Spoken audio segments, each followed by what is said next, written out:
O líder do PT na Câmara dos Deputados, Lindbergh Farias, do Rio de Janeiro, pediu ao Supremo Tribunal Federal que inclua o ex-presidente Jair Bolsonaro e o senador Flávio Bolsonaro no inquérito que investiga as atividades do deputado Eduardo Bolsonaro nos Estados Unidos.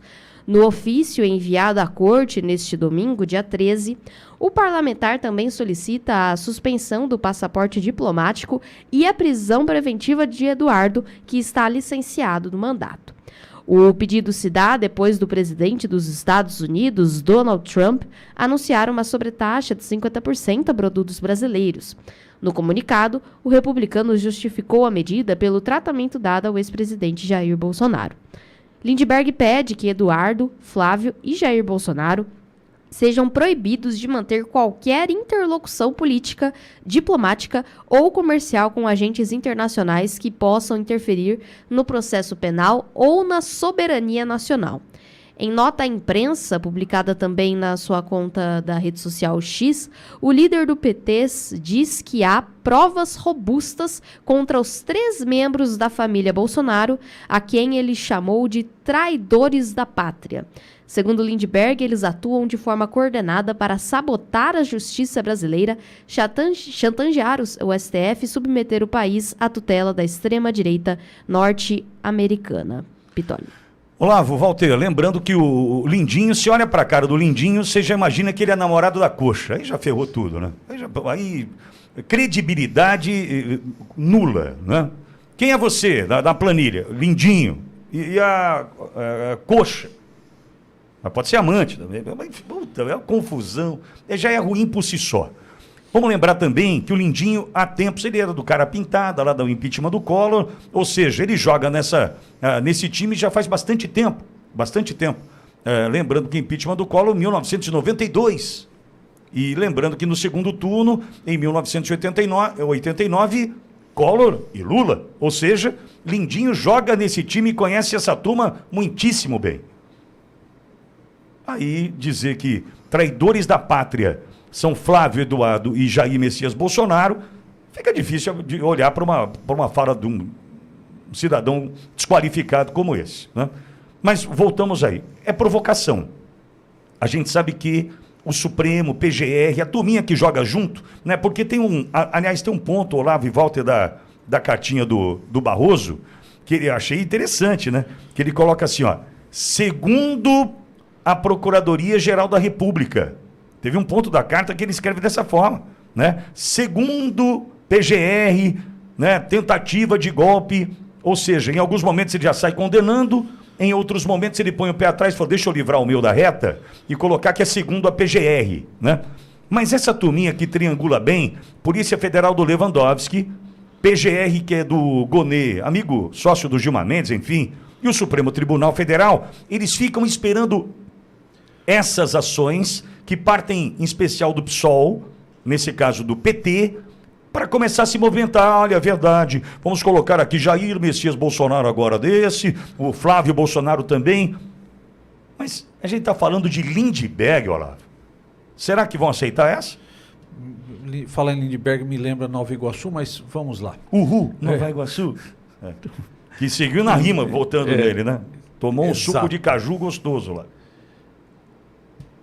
O PT é o zero, vezeiro, contínuo, em dizer que vai recorrer para a ONU, que vai fazer, que vai acontecer, que vai denunciar no exterior, pá. Só que, quando é para o lado deles, aí não pode. Isso chama narrativa. Quando a Michele Bolsonaro fazia alguma questão, a denúncia da Michele, vamos denunciar, vamos fazer. E a Janja? Não, é uma narrativa de fundo ideológico. A mesma narrativa que o Barroso usou na carta. Então, fundo ideológico, manutenção no poder. O objetivo é perpetuação no poder unicamente. Mesmo que para se tentar se manter no poder, se tenha que ferir a ética, tenha que ferir o bom senso, tenha que mentir. Eu critico a busca de um apoio internacional, mas coisa que eu mesmo faço. Isso não é ético. Mas estamos falando de Lindbergh Farias. Fala, Walter. E o Lindinho? O que você pensa? Credibilidade zero, né, Walter? Pior que não é só isso. Na verdade, você sabe por que o Lindbergh Farias está aí e tem mandato, Pitoli? Sabe, Olavo? Como é que é? Sabe por que o Lindbergh Farias está aí e tem mandato? Ele tá por um fio, inclusive, né? Ele tem uma liminar.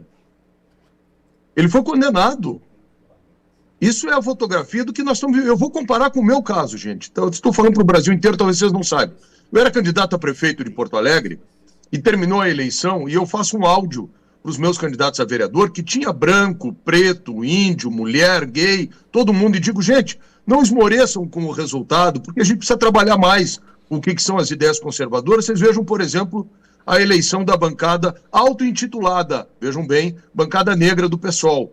É o resultado da ocupação da escola, da universidade, com uma determinada pauta, que é identitária. Eles se elegeram sem tradição política e alguns com pouca qualificação. Falei exatamente isso. Aí quando eu vejo um sindicato desse, faz uma representação contra mim a partir da fala de uma jornalista da Rede Globo aqui. Eu chego lá na polícia e a delegada me pergunta, doutor, por que o senhor disse que eles eram jovens negros? Eu digo, como assim, doutora? Mas não é como eles se apresentam, a bancada negra? E dizer que uma pessoa que é negra, minha avó é negra, qual é o problema? E mais, é a primeira eleição de todos eles, não tem tradição política, é um fato. E eu dizer que alguém tem pouca qualificação, eu não tenho qualificação para fazer uma cirurgia cardíaca, eu não tenho qualificação para pilotar um avião, é uma opinião que eu tenho, muitos desses aí são réus, inclusive, na invasão da Câmara, quando eu vejo movimentam um processo contra mim por algo que eu considero abjeto, absurdo, que se chama racismo. E em 4 meses um juiz instrui esse processo, me condena, e um tribunal aqui, composto uma Câmara por 4 juízas, só olha, esse tipo de discurso que se assemelha ao discurso dos supremacistas brancos americanos é inadmissível. E quando eu vejo o resto, uma condenação sobre isso.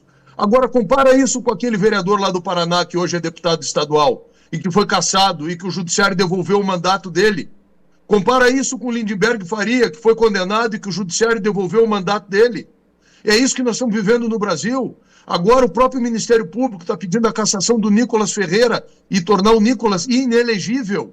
O que fizeram de novo com o Deltan Dallagnol. Então é um golpe. Isso sim é que é golpe, o que está vendo conosco, Pitoli. Comigo e com os outros. Por que retirar os nossos direitos políticos?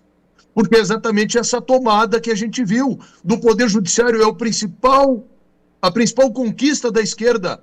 Justiça seja feita, né? Já que estamos falando em injustiças, eles conseguiram esse objetivo, eles tomaram o judiciário, eles fizeram seminários, workshops, disseminaram certos valores e posições, e impuseram uma verdade única e estão utilizando o judiciário contra nós. E o objetivo deles é tornar todo mundo inelegível e, se possível, botar todo mundo na cadeia, falando, como diz essa carta aí, em defesa da democracia, e tendo a pachorra um cara que é condenado e que está lá a partir de uma liminar, de ser o arauto da defesa do Brasil e do patriotismo. Agora, entre outras coisas, mérito do presidente Trump, o que ele conseguiu fazer foi que esses vermelhos todos, enfim, assumissem a gente sabe que é fake, né? Mas uma suposta defesa da pátria e da soberania nacional, coisa que eles nunca fizeram, porque até ontem queriam botar a camisa da seleção brasileira de vermelho.